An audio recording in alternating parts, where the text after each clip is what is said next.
On Giants. Mounds, Monsters, Myth and Man, or Why We Want to Be Small, by Brad Lockwood. Copyright 2010, Brad Lockwood, all rights reserved. The works of an extinct people. I know of giants, 7 to 10 feet tall. One unearthed femur bone measured 28 inches.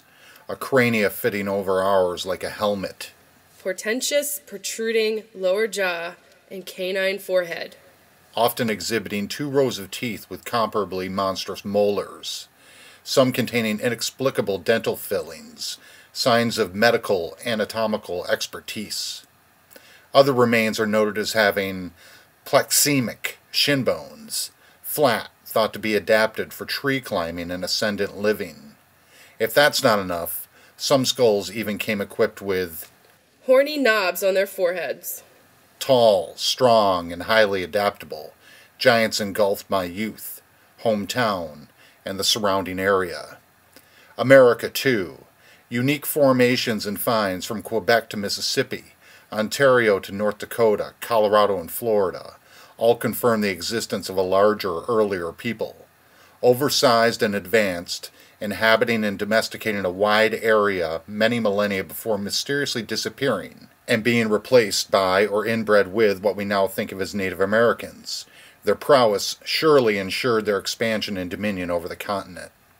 A lost tribe tale to rival Noah and Gilgamesh and Atlantis.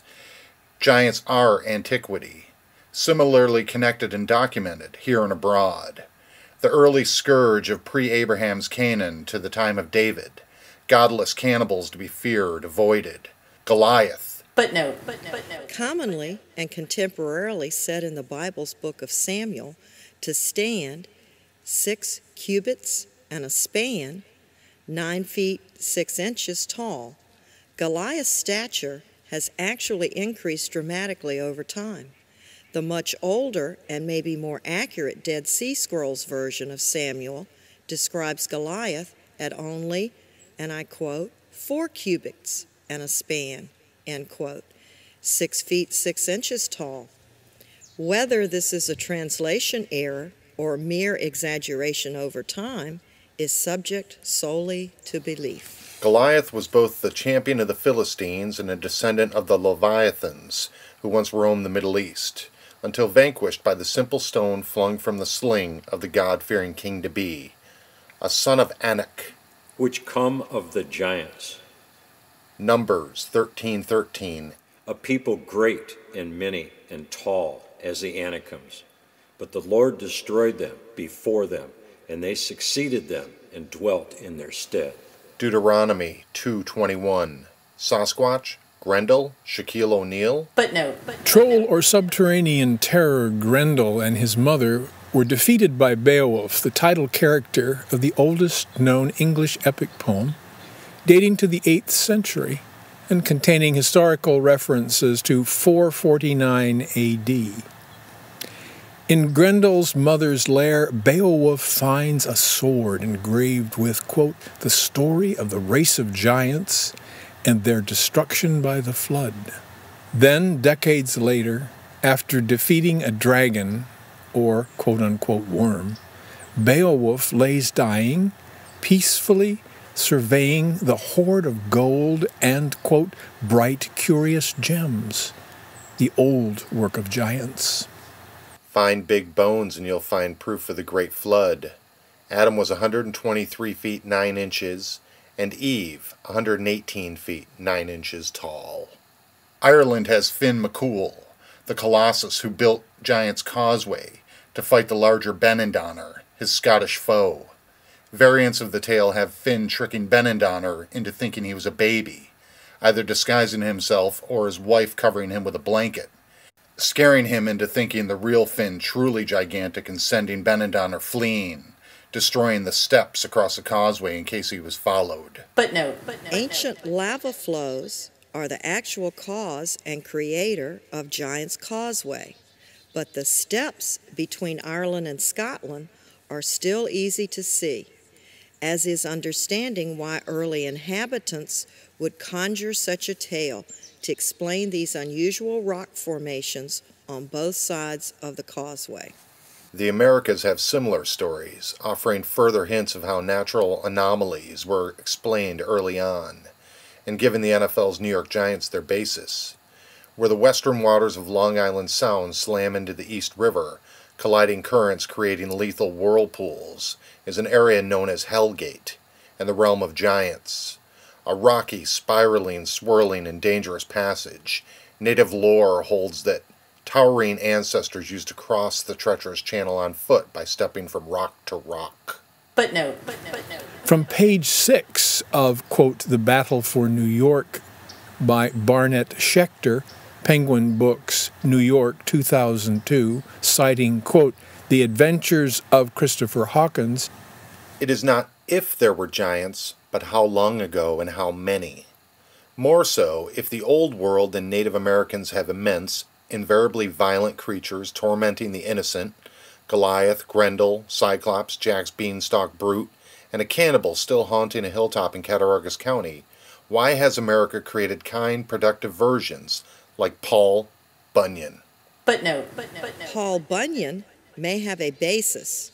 During Canada's Papineau Revolt in 1837, loggers armed themselves against the English crown and troops, and among them was one large bearded logger named Paul+Bunyan, Y-O-N instead of Y-A-N.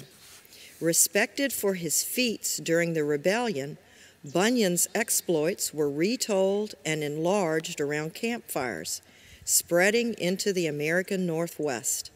The Detroit News ran an article on logging tales on July 24, 1910, and books started to appear by 1914.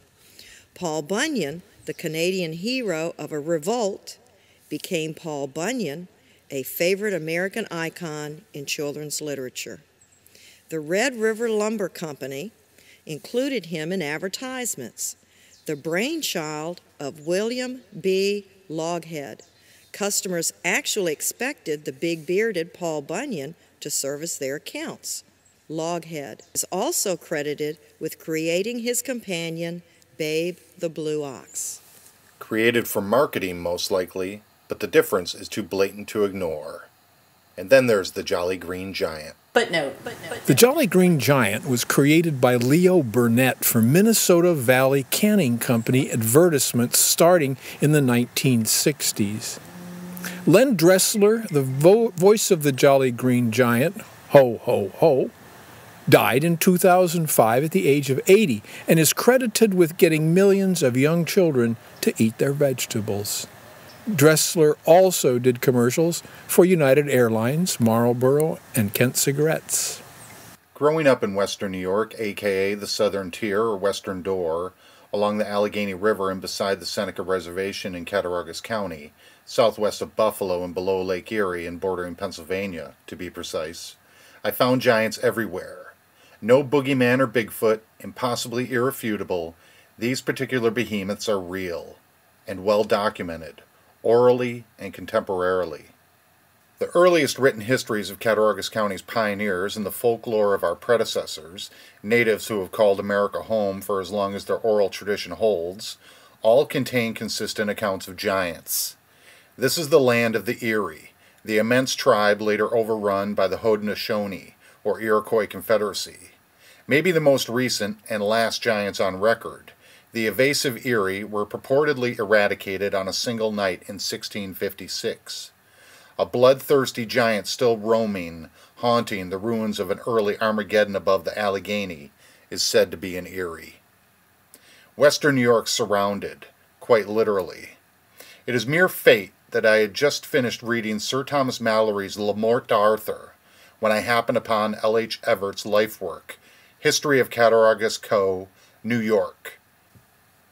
This comprehensive geographical and biographical documentation of the pioneers, politics, and peculiarities of my area was originally published in 1879, then reissued for the bicentennial. It now seems apt that I would flip from Camelot and Sir Lancelot to Everett's seminal work at the unready age of 8. There, then,